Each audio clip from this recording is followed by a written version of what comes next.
تفسیر میں آتا ہے کہ طالوت اس ٹائم میں تمام بنی اسرائیل میں سب سے زیادہ علم رکھتا تھا اور فزیکلی بھی بہت زیادہ اسٹرانگ اور ایکٹیو تھا۔ بنی اسرائیل نے چونکہ طالوت کی بادشاہت پر کوئی نشانی مانگی تھی، اس پر اللہ پاک کے حکم سے حضرت شمویل علیہ السلام نے فرمایا کہ طالوت کی بادشاہی کی نشانی یہ ہے کہ تمہارے پاس تمہارا وہ مشہور و معروف بابرکت تابوت واپس آ جائے گا، جس سے تمہیں تسکین ملتی تھی، سکون ملتا تھا، جس میں حضرت موسیٰ اور حضرت ہارون علیہ السلام کے تبرکات تھے۔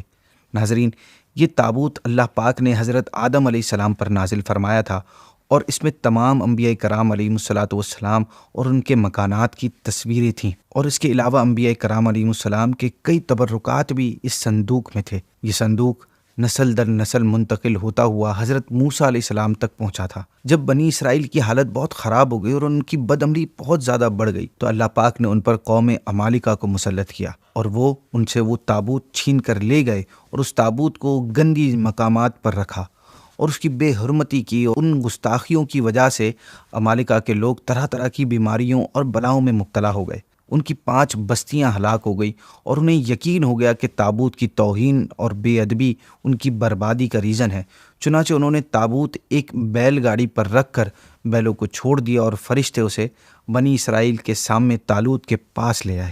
اور چونکہ اس تابوت کا آنا بنی اسرائیل کے لیے طالوت کی بادشاہی کی نشانی قرار دیا گیا تھا، لہٰذا بنی اسرائیل نے یہ دیکھ کر طالوت کی بادشاہی کو تسلیم کر لیا، اور بالآخر طالوت کی لیڈرشپ میں جہاد کے لیے تیار ہو گئے۔ طالوت نے بنی اسرائیل میں سے 70,000 نوجوان چوز کیے، جن میں حضرت داؤد علیہ السلام بھی موجود تھے۔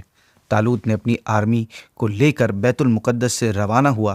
چونکہ بنی اسرائیل کا یہ سفر سخت گرمی میں تھا، لہٰذا جب گرمی کی وجہ سے ان سولجرز کو سخت پیاس لگی تو طالوت نے انہیں خبر دی کہ ان قریب ایک نہر آئے گی، but this is the time for the test, so don't drink water from that canal. یہ تمہارے امتحان کا وقت ہے، لہٰذا اس ندی میں سے پانی مت پینا۔ طالوت نے یہ بات حضرت شمویل علیہ السلام پر نازل ہونے والی وحی کی بنا پر کی تھی۔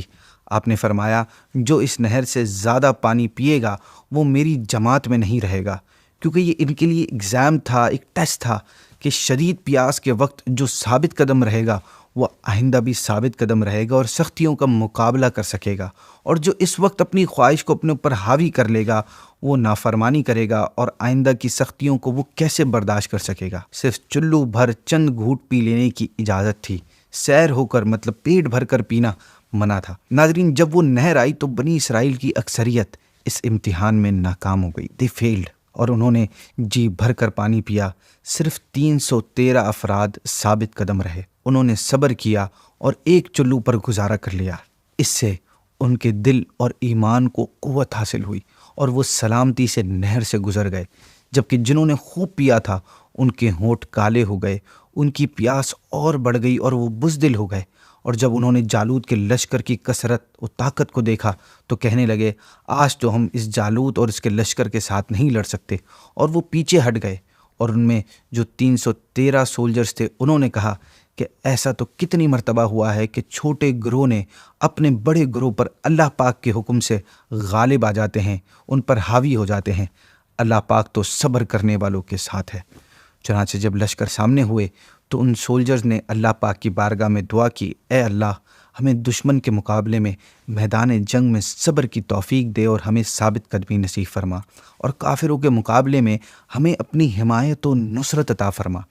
جب دونوں لشکر میدان میں آمنے سامنے ہوئے تو جالوت نے بنی اسرائیل سے مقابلہ کرنے والا طلب کیا۔ بنی اسرائیل کے وہ سولجرز اس کی قوت اور باڈی دیکھ کر گھبرا گئے، کیونکہ وہ بہت بڑے جسم اور بڑے قد کا ظالم آدمی تھا۔ طالوت نے اپنے لشکر میں اناؤنس کیا کہ جو شخص جالوت کو قتل کرے گا میں اپنی بیٹی کا نکاح اس سے کروں گا، اور آدھا ملک اپنی آدھی سلطنت اسے دے دوں گا۔ مگر کسی نے جواب نہیں دیا۔ طالوت نے جب حضرت شمویل سے عرض کیا کہ آپ اللہ پاک کی بارگاہ میں دعا کریں، آپ علیہ الصلاۃ والسلام نے دعا کی تو بتایا گیا کہ حضرت داؤد علیہ الصلاۃ والسلام جالوت کو قتل کریں گے۔ حضرت داؤد علیہ السلام کے والد عیشا طالوت کے لشکر میں تھے، اور ان کے ساتھ ان کے تمام بیٹے بھی تھے۔ آپ علیہ السلام ان میں سب سے چھوٹے تھے۔ اس وقت آپ بیمار تھے اور بکریاں چرایا کرتے تھے۔ جب طالوت نے آپ علیہ السلام سے عرض کیا کہ اگر آپ جالوت کو قتل کر دیں گے تو میں اپنی بیٹی سے آپ کی شادی کرا دوں گا اور آدھا ملک آپ کے نام کر دوں گا، تو آپ علیہ السلام نے اس پیشکش کو قبول فرما لیا اور جالوت کی طرف روانہ ہو گئے۔ لڑائی کی صفیں بن گئیں اور حضرت داؤد علیہ السلام اپنے ہاتھ میں پتھر پھینکنے والی رسی لے کر جالوت کے سامنے آ گئے۔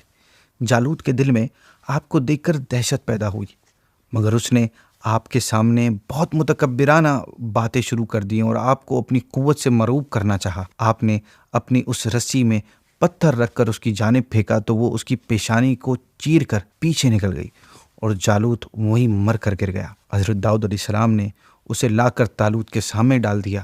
تمام بنی اسرائیل جالوت کی موت سے بڑے خوش ہوئے اور پھر وعدے کے مطابق طالوت نے حضرت داؤد علیہ السلام کو آدھی سلطنت کا مالک بنانے کا فیصلہ کیا۔ پھر آدھی سلطنت دینے کے ساتھ ساتھ اپنی بیٹی کا نکاح بھی آپ کے ساتھ کر دیا۔ طالوت کے اس فیصلے سے آپ علیہ السلام پہلے طالوت کی آدھی بادشاہت کے، پھر طالوت کی وفات کے بعد پوری سلطنت کے بادشاہ بن گئے۔ اللہ پاک نے آپ علیہ السلام کو حکومت اور نبوت دونوں عطا فرمائے اور آپ کو جو چاہا وہ سکھایا، آپ کو جانوروں کی بولیاں سمجھنے کی صلاحیت کے ساتھ اور بہت سے انعامات سے نوازا۔ ناظرین، اسی کے ساتھ آج کی ایپیسوڈ کو اینڈ کرتے ہیں۔ انشاءاللہ کل آپ سے پھر ملاقات ہوگی ایک نئے فیصلے، نئی ایپیسوڈ کے ساتھ۔ السلام علیکم ورحمۃ اللہ وبرکاتہ۔